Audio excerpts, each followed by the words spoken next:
Bismillahirrahmanirrahim. Assalamualaikum warahmatullahi wabarakatuh. Alhamdulillah nahmaduhu wa nasta'inu wa nastaghfiruh.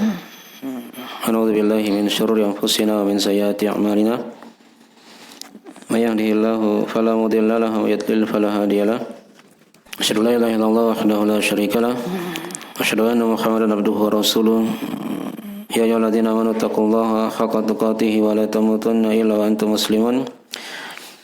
Ya ayuhan nasu taqu rabbakum alladzi khalaqakum min nafsin wahidah wa khalaqa minha zawjaha wa batha minhuma rijalan katsiran wa nisaa'a wattaqullaha alladzi tasaaluna bihi wal arham innallaha kana 'alaikum raqiba. Ya ayyuhalladzina amanu taqullaha wa qulu qawlan sadida yuslih lakum a'malakum wa yaghfir lakum dhunubakum wa may yuti'illaha wa rasulahu faqad faza fawzan 'azima amma ba'da. Wa inasdaqal hadiits kitabullah wa khairal hadi Muhammadin sallallahu alaihi wa alihi wasallam wa syarrul umuri muhdatsatuha fa inna kulla muhdatsatin bid'ah wa kulla bid'atin dhalalah wa kulla dhalalatin finnar. Masyaallah akhwati fillah rahimani wa rahimakumullah. Pada sore hari ini kita akan lanjutkan dari pembahasan ringkasan kitab Nasihatil Nisa, nasihat untuk para wanita, karya Asy-Syaikha Ummu Abdillah Al-Wadi'iyah hafizahullah ta'ala. Kemudian di sesi yang kedua kita akan lanjutkan dengan pembahasan ringkasan kitab Ta'zim al-Ilm, karya Asy-Syaikh Shalih bin Abdillah Al-Utsaimin hafizahullah ta'ala. Ini sesi yang ketujuh ya dari pembahasan materi ini. Di sesi sebelumnya sudah kita terangkan tentang masalah dua nikmat yang kebanyakan manusia itu lalai darinya, merugi dan celaka darinya, yaitu kesehatan dan waktu luang. Dan juga sudah diterangkan makna dari hal itu, kenapa dikatakan dia merugi, karena seorang tidak menegakkan dari hak yang merupakan kewajiban dari dua nikmat tersebut. Jadi kapan dia tidak menggunakan kesehatan dan waktu luangnya, maka dia dari orang yang merugi. Kemudian beliau masih di bab yang pertama ini seputar masalah keikhlasan dan anjuran untuk menjaga waktu. Di pembahasan berikutnya beliau terangkan masalah jiwa, masalah kondisi jiwa manusia itu. Ya, di pembahasan masalah jiwa ini beliau agak luas ya dalam menjelaskannya. Kita akan terangkan beberapa sesi dari pembahasan seputar jiwa ini. Kita lihat di halaman 20 ya dari kitabnya ya, yang sudah dikirim di PDF. Bisa dilihat di grup. Jiwa itu ya tidak lepas dari dua perkara. Ini beliau bahas tentang jiwa manusia ya. Nah, ada dua kondisi jiwa manusia. Yang pertama, kemungkinannya dia disibukkan pada ketaatan kepada Allah.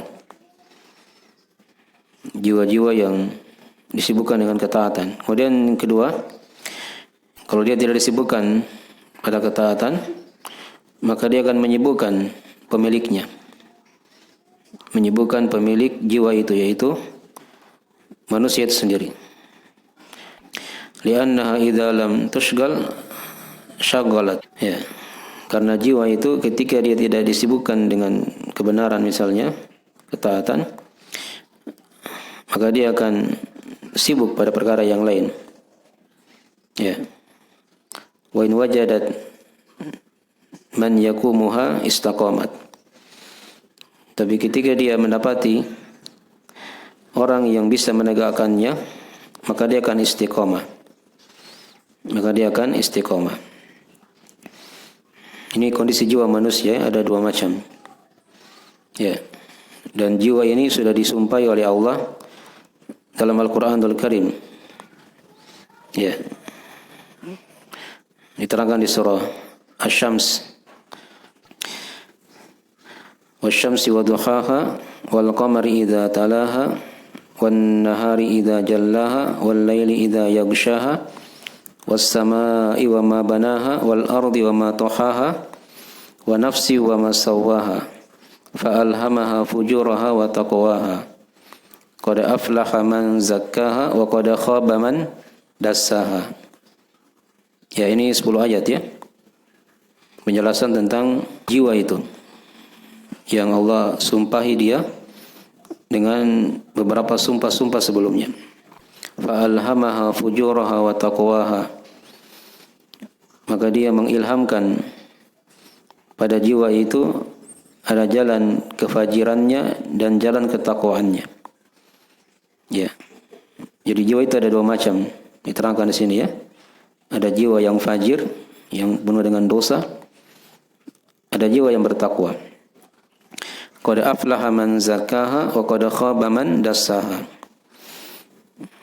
Maka kata Allah, sungguh telah beruntung orang yang mensucikannya dan sungguh merugi orang yang mengotorinya. Ini ayat-ayat ya, penjelasan tentang kondisi jiwa itu dalam Al-Qur'anul Karim. Apa yang diterangkan oleh Syekh di sini, ya, itu tidak lepas dari apa yang sudah kita baca tadi dari ayat ya. Jadi beliau terangkan di situ jiwa ada 2 macam. Apakah dia disibukkan pada ketaatan atau kalau tidak dia akan menyibukkan pemiliknya. Karena ketika dia tidak disibukkan pada ketaatan, maka dia akan sibuk dengan kebatilan. Tapi kalau dia mendapati ada orang yang bisa menegakkannya, maka dia akan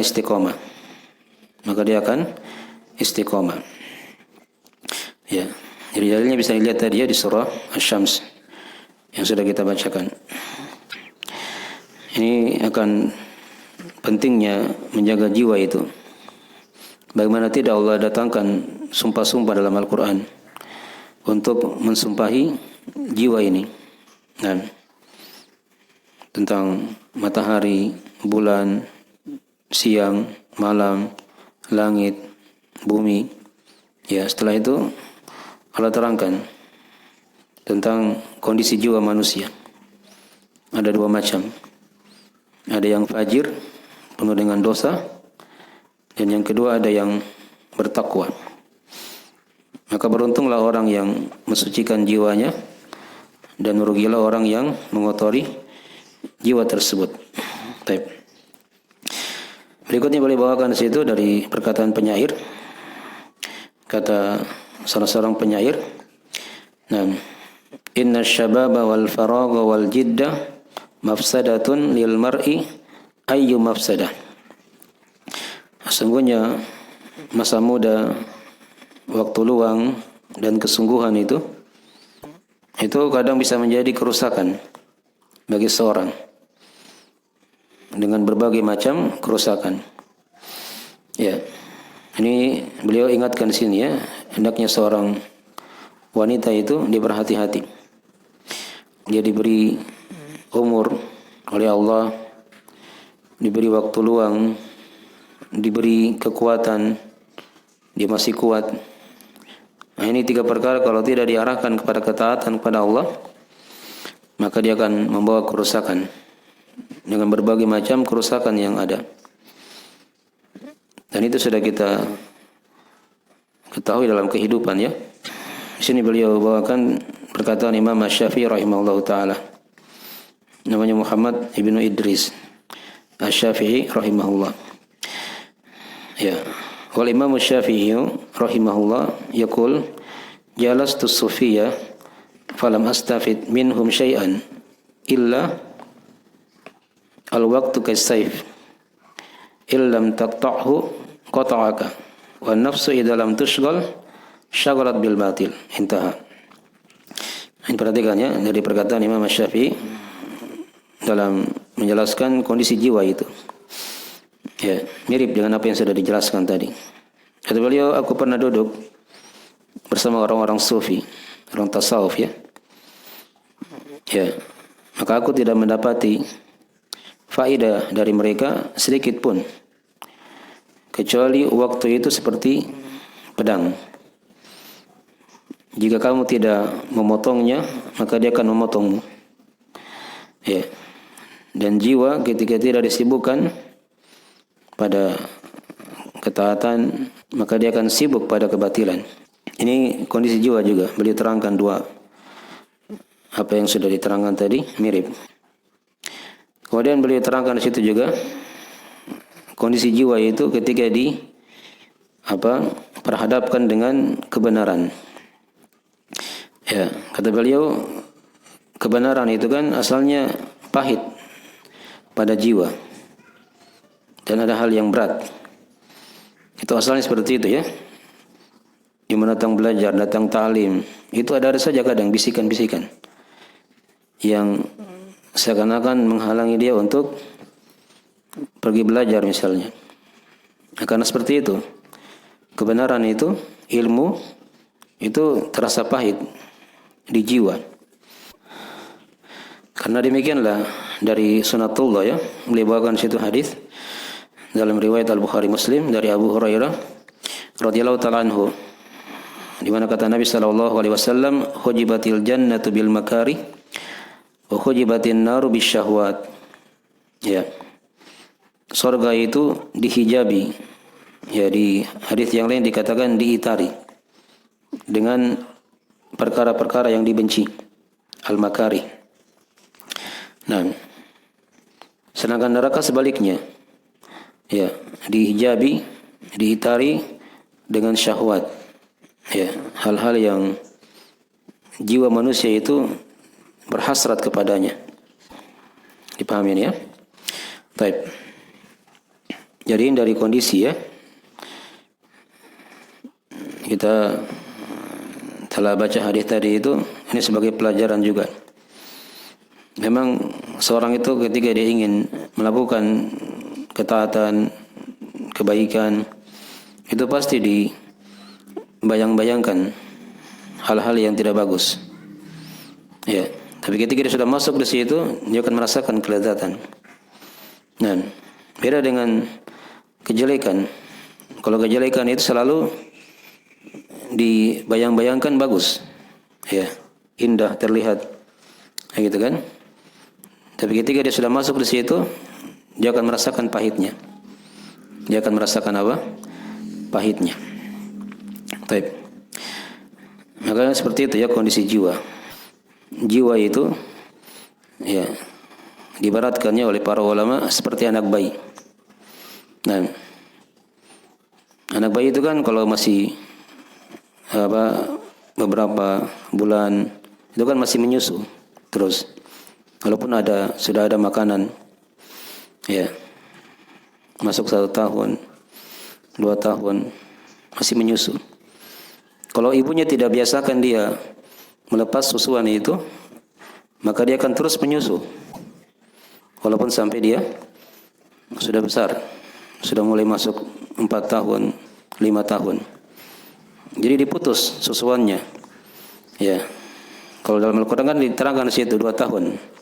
Ya. Itu waktu menyusui. Setelah itu diputus. Agar dia terbiasa dengan hal yang lain. Jangan menyusu terus. Dipahami ya? Nah, karena kapan tidak diputus, dia akan terus menyusu.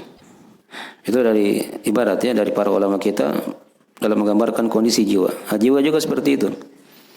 Kalau dia tidak dibiasakan pada ketaatan, dia akan ikut terus pada tabiatnya. Tabiat jiwa kan sudah diterangkan dalam Al-Quran Al-Karim.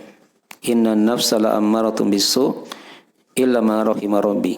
Sesungguhnya jiwa itu cenderung memerintah kepada kejelekan, kecuali siapa yang dirahmati oleh Rabbku.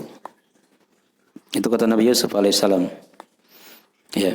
Diabadikan dalam Al-Quranul Karim oleh Allah Subhanahu wa ta'ala. Baik. Maka ini kondisi jiwa kita ketahui ya. Dan beliau terangkan juga di situ ya, pada jiwa itu ada kemalasan. Ya. Nah, tapi kalau dia dibiasakan pada hal yang membawa kebaikan, maka dia akan tunduk. Tapi asalnya itu memang seperti tadi. Jadi kita jangan terlena dengan jiwa itu ya. Karena kapan kita ikuti dia, maka dia akan mengajak kepada hal yang jelek. Karena memang tabiatnya seperti itu. Baik. Berikutnya beliau bawakan lagi di situ dari ungkapan yang lain lagi dari Al-Hafidz Ibnu Rajab rahimahullah taala. Ketika beliau menerangkan hadis Ibnu Abbas ya. Nah, ihfadillah yahfadka. Jagalah Allah, maka Allah akan menjagamu. Beliau terangkan di situ ya, ketahuilah bahwasanya jiwa itu seperti tungganganmu. Ya. Kalau dia tahu darimu ada kesungguhan, maka dia akan bersungguh-sungguh. Tapi ketika dia tahu pada dirimu itu ada kemalasan, di situ mulai dia meminta darimu dari kesenangan dan kelezatannya. Jadi hati-hati ya. Ini mirip ini semua yang apa yang diterangkan tadi oleh para ulama. Seperti itu. Jadi kondisi jiwa itu ada dua macam. Ada dua macam. Ada jiwa yang baik, ada jiwa yang jelek. Ya.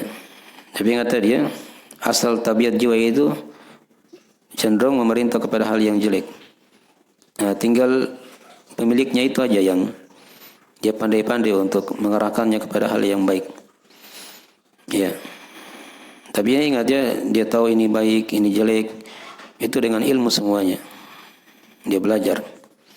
Ya, dengan dia belajar maka dia akan tahu mana hal yang baik, mana hal yang apa? Yang jelek. Nah, dengannya jiwa itu akan terarah. Ya, jalannya di situ. Dipahami ya? Baik. Ini sekilas dari pembahasan seputar jiwa untuk kajian sore ini ya. Insyaallah taala berikutnya nanti kita akan membahas lagi masih masalah jiwa juga. Ya, ini agak panjang dari pembahasan seputar jiwa ini. Kita masuk di pelajaran ringkasan dari Ta'zim al-Ilm karya Syekh Shalih bin Abdullah Al-Utsaimin hafizahullah taala. Ini dari kitab dasar ya dalam masalah adab-adab seputar ilmu. Yang dengannya seorang menta'zim ilmu itu ya membesarkannya, memuliakannya. Dan kapan dia memuliakan ilmu, maka dia akan dimuliakan juga oleh Allah Subhanahu wa taala. Ya, sudah kita terangkan simpul yang ketujuh dari pembahasan buku ini seputar masalah bersegera ya dalam belajar dan menggunakan usia muda. Dan beliau terangkan juga di situ di akhir dari pembahasan bahwasanya orang tua juga masuk dalam pembahasan ini. Karena contoh dari para sahabat seperti itu. Mereka belajar mengenal Islam, masuk Islam, mengenal dakwah itu di umur yang sudah tua. Ya. Ada yang berumur 40 tahun lebih, 50 tahun baru mengenal Islam. Tapi mereka bisa ya beragama, bisa mempelajari ilmu tersebut walaupun di usia tua. Dan dia terangkan ya di akhir dari pembahasan kenapa orang tua itu terputus dari ilmu. Itu disebabkan dengan tiga perkara. Dengan tiga perkara. Ya. Karena banyaknya kesibukan, kemudian mendominasinya hal-hal yang memutus dari ilmu itu. Dan yang ketiga karena banyaknya tanggungan-tanggungan. Ya. Maka ini kadang hal yang bisa menghalangi orang tua itu belajar. Ya, tapi kalau misalnya dia bisa mengurangi kesibukannya, kemudian dia mengurangi dari gangguan-gangguan tersebut, demikian pula tanggungan, Kalau dia bisa, maka dia akan bisa untuk belajar juga. Ya, sebagaimana para sahabat dan para ulama setelahnya yang mereka terus belajar walaupun sudah masuk di usia tua. Walaupun sudah masuk di usia tua. Jelas ini ya. Akhirnya dari simpul yang ketujuh ya. Ya, kemudian simpul yang kedelapan, kata Syekh Hafizahullah Ta'ala, al-ma'qidu tsamin luzumut ta'anni fi talabihi wa tarkul ajala. Ya. Dan senantiasa ta'anni itu artinya perlahan-lahan dalam mempelajari ilmu itu dan meninggalkan tergesa-gesa, terburu-buru. Ya. Ini juga dari metode dalam mempelajari ilmu agama ya. Ya, perlahan dan jangan terburu-buru. Jangan terburu-buru. Baik. Karena disifatkan di situ ya, dari sifat Al-Qur'anul Karim, kata Allah Subhanahu wa taala, "Inna sanulqi 'alaika qawlan tsaqila." Sesungguhnya kami akan memberikan kepada Muhammad perkataan yang berat. Ini perhatikan ya. Yang ayat di surah Al-Muzammil, yaitu Al-Qur'anul Karim. Padahal Al-Qur'an itu kan disifatkan di ayat yang lain. Wa laqad yassarnal Qur'ana lidzikr. Ya, dan sungguh kata Allah, pasti kami telah mudahkan Al-Qur'an untuk dijadikan sebagai zikir, pelajaran. Jadi Al-Qur'an saja yang sifatnya mudah itu pun masih digambarkan oleh Allah sebagai sesuatu yang berat. Sebagai sesuatu yang apa? Yang berat. Apalagi ilmu-ilmu yang lain, kata beliau ya. Karena seorang itu dalam belajar, dia tidak mungkin bisa merangkul ilmu itu semuanya. Ya, sekali duduk misalnya, sekali belajar. Karena hati itu lemah, kata beliau ya. Dan pada ilmu itu ada hal yang berat. Ya, tadi sudah digambarkan dari sifat Al-Qur'anul Karim itu. Oleh karena itu kata para ulama, ini masyhur ya, diterangkan oleh para ulama. Kata mereka, man rama ilma jumlatan dhahaba anhu jumlatan. Siapa yang ingin merangkul ilmu itu, mempelajari ilmu itu sekalian, maka akan hilang juga sekalian darinya. Dipahami ya? Ini dipadukannya dengan simpul-simpul yang sudah kita terangkan pada pembahasan-pembahasan sebelumnya. Ya, dia belajar, ada metodenya kan? Dia perhatikan bidang-bidang ilmu itu, dia dahulukan mana yang paling penting, kemudian yang penting setelahnya. Jadi seorang ketika dia mempelajari ilmu itu hendaknya dia perlahan-lahan dan dia tidak tergesa-gesa. Tidak tergesa-gesa. Kemudian di antara dalil juga yang lain yang boleh terangkan di situ, kita telah maklumi bahwasanya Al-Qur'an itu dia turun tidak sekaligus, tapi turun berangsur-angsur selama 23 tahun lamanya. Nabi hidup di Mekah 13 tahun ya, setelah menjadi nabi dan rasul. Kemudian hijrah ke Madinah selama 10 tahun. Nah, disitulah Al-Quran itu turun selama 23 tahun lamanya. Turun sesuai dengan kejadian yang terjadi di masa itu.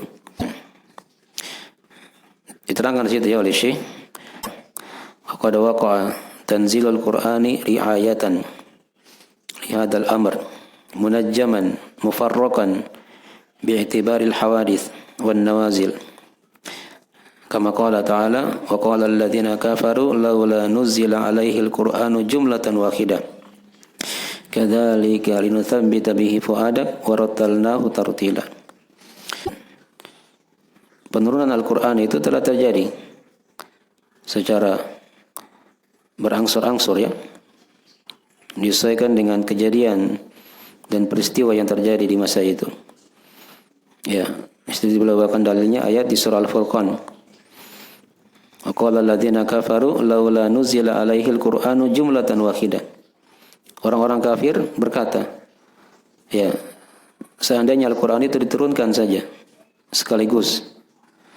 Kata Allah, demikianlah kami turunkan berangsur-angsur untuk menguatkan hatimu wahai Muhammad. Ya.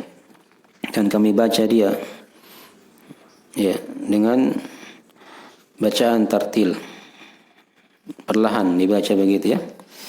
Nah, itu kan diterangkan juga di ayat yang lain, warattilil Qur'ana tartila. Dan bacalah Al-Qur'an dengan tartil.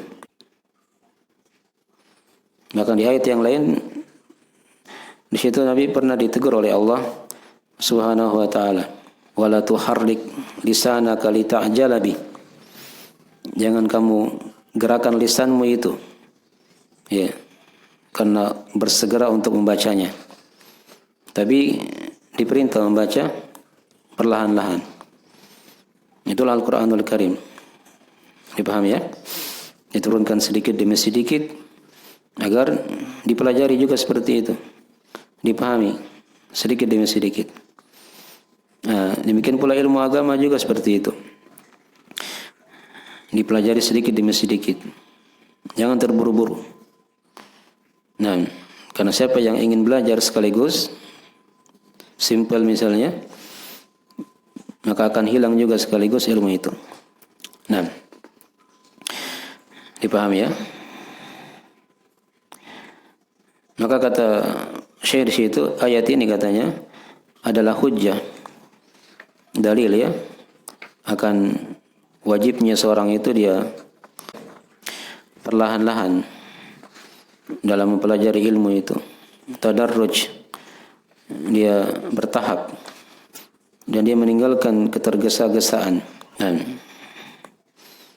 beliau bawakan juga dari dua bait syair di situ yang bagus, dari perkataan salah seorang dari para ulama, yaitu Ibnu Nahas Al-Halabi rahimahullahu ta'ala. Kata beliau, al-yawma syai'un wa ghadan mithluhu min nukhabil ilmi allati tultaqat yuhassilul mar'u biha hikmatan wa innamas sailu ijtima'un nuqat.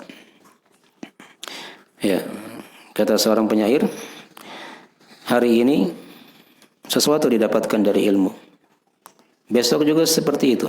Semisalnya dari inti-inti ilmu itu dikumpulkan, yang dengannya seorang itu dia akan menghasilkan hikmah darinya. Karena sungguhnya aliran sungai itu berasal dari kumpulan tetesan-tetesan hujan. Ya, demikian pula ilmu agama seperti itu juga. Hari ini sedikit kita dapat, besok seperti itu juga.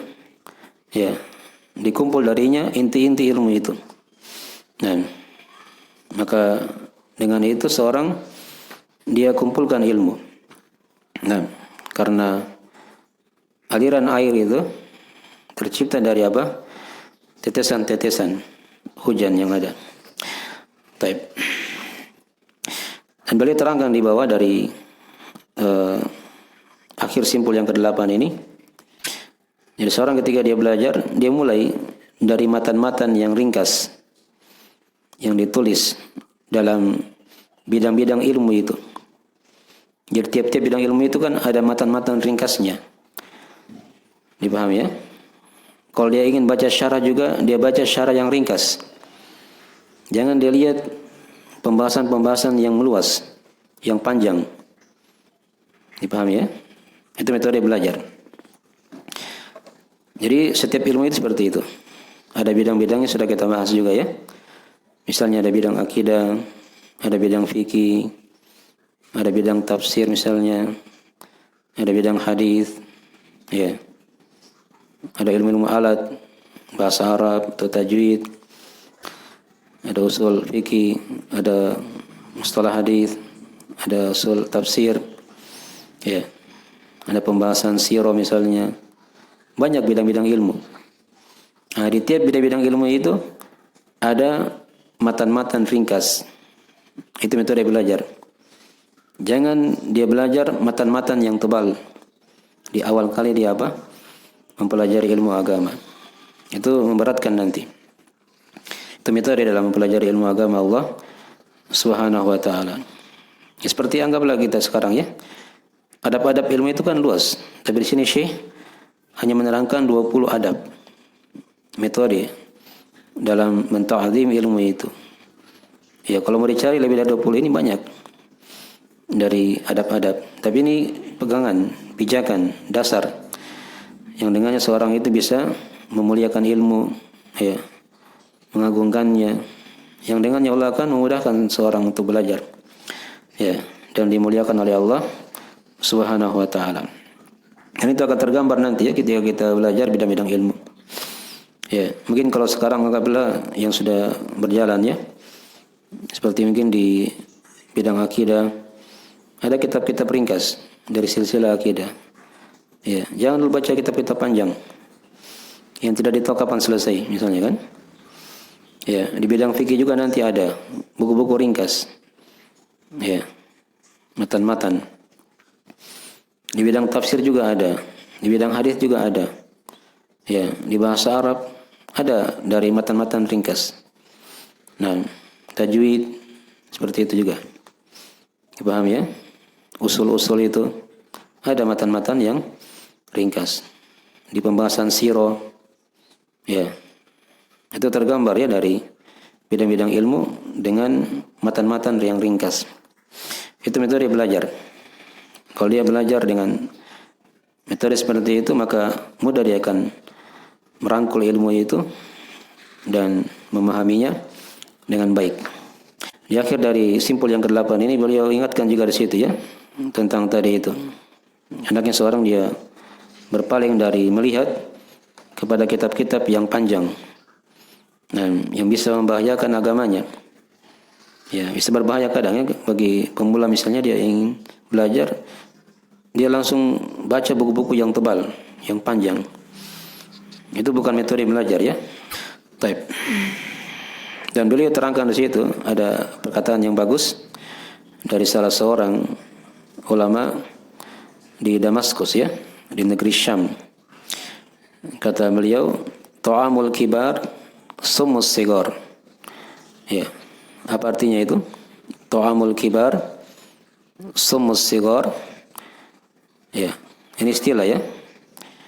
Makanan orang dewasa itu adalah racun untuk anak kecil.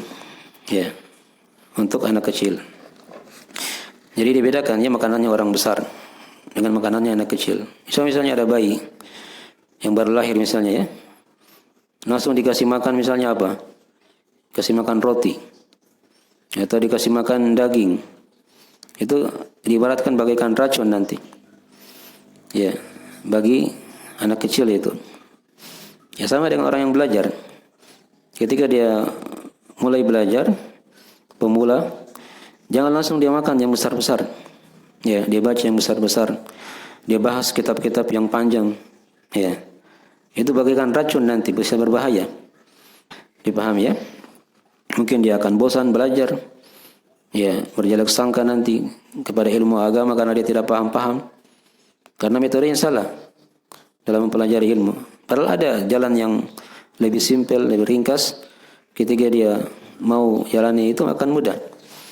Dia mempelajari ilmu agama Allah Subhanahu wa taala. Baik. Maka ini metode-metode ya diterangkan oleh para ulama dalam mempelajari ilmu agama Allah Subhanahu wa taala yang dengannya seorang itu dia mentaatim ilmu itu. Nah. Baik, ini dari kesimpulan simpul yang ke-8.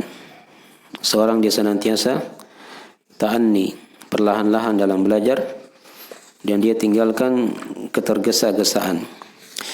Baik. Ya, berikutnya kita masuk di simpul yang ke-9. Baik, kata Syekh hafizahullah taala, al-ma'qidut tasi.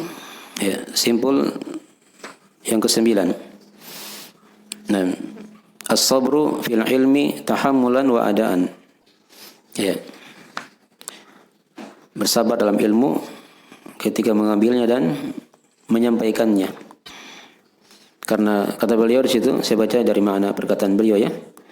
Karena setiap sesuatu yang mulia itu, ya, dia tidak akan didapati kecuali dengan kesabaran. Dengan kesabaran.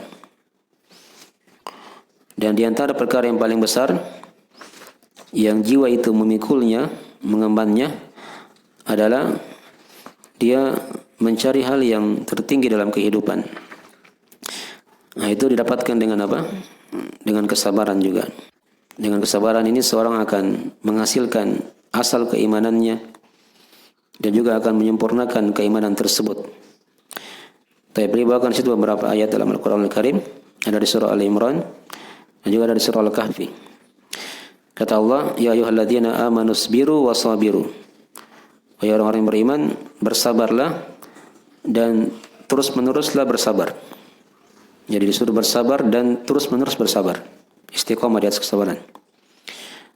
Ayat yang kedua, surah Al-Kahfi, wasbir nafsaka ma'al ladzina yad'una rabbahum bil ghadati wal 'ashyi yuriduna wajha. Sabarkanlah dirimu wahai Muhammad. Ya, bersama orang-orang yang berdoa kepada Rabb mereka pagi dan petang. Mereka menginginkan wajahnya. Dari mana ayat tadi itu? Kata Yahya bin Abi Katsir dalam tafsirnya, hiya majalisul fiqh.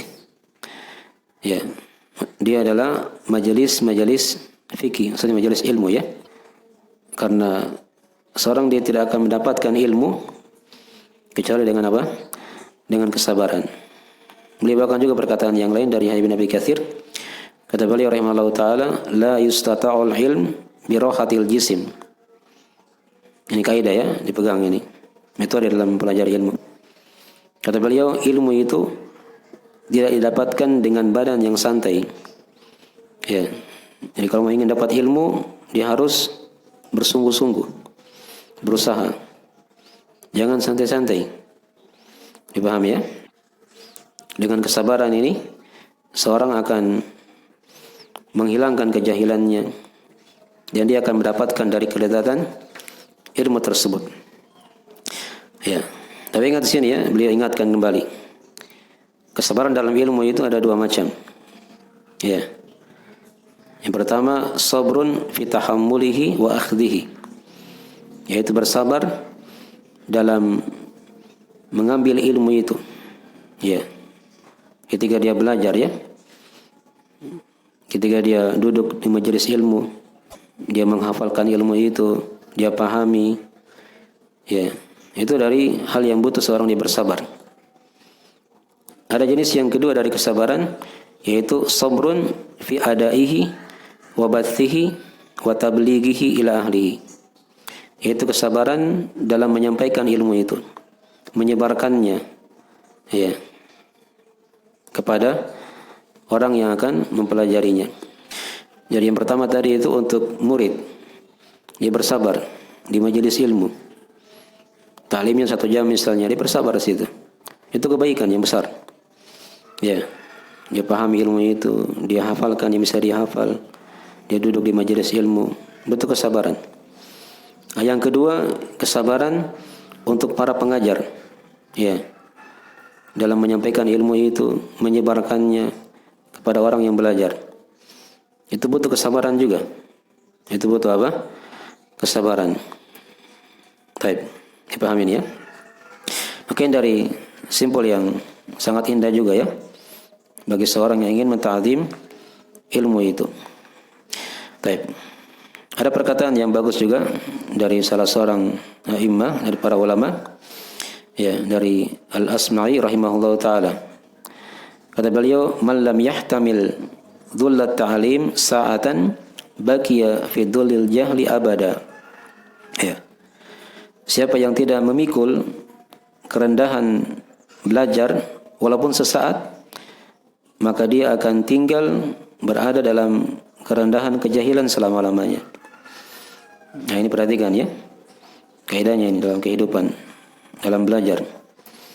Seorang ketika ingin dia mulia, itu hendaknya dia merendahkan dirinya dalam mempelajari ilmu. Dia duduk. Kalau bahasa lainnya, siapa yang tidak merendahkan dirinya di depan guru misalnya dia belajar, maka dia akan tetap bodoh selama-lamanya. Itu bahasa lainnya begitu ya. Jadi kalau dia ingin mulia, maka dia harus merendahkan dirinya di depan guru. Ya, siapapun dia, ya, itu pasti dia pernah belajar. Ada gurunya misalnya, dia duduk di majelis ilmu, direndahkan dirinya. Itu tidak ada apa-apanya, gitu kan? Jika dia seperti itu prinsipnya, maka dia akan mendapatkan ilmu itu. Karena ilmu itu bagaikan air. Itu diibaratkan oleh para ulama yang lain ya. Nah, ilmu itu bagaikan air. Dan sifat air itu akan selalu mengalir kepada sesuatu yang rendah.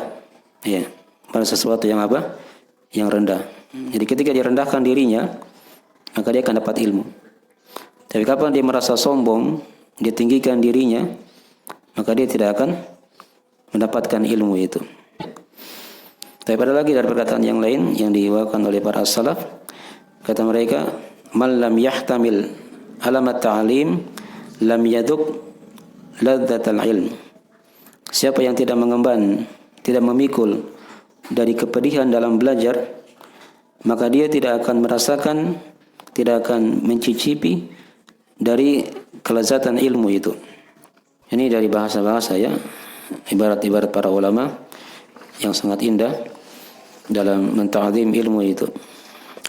Baik, insyaallah telah cukup. Nanti kita sambung lagi insyaallah taala di simpul yang berikutnya. Jadi kata di simpul yang ke-9 ini ya, masalah kesabaran tadi itu terbagi dua. Ada sabar dalam belajar, dan yang kedua ada sabar dalam apa? Dalam mengajar. Itu inti kesimpulan seputar sabar dalam mempelajari ilmu agama Allah Subhanahu wa taala.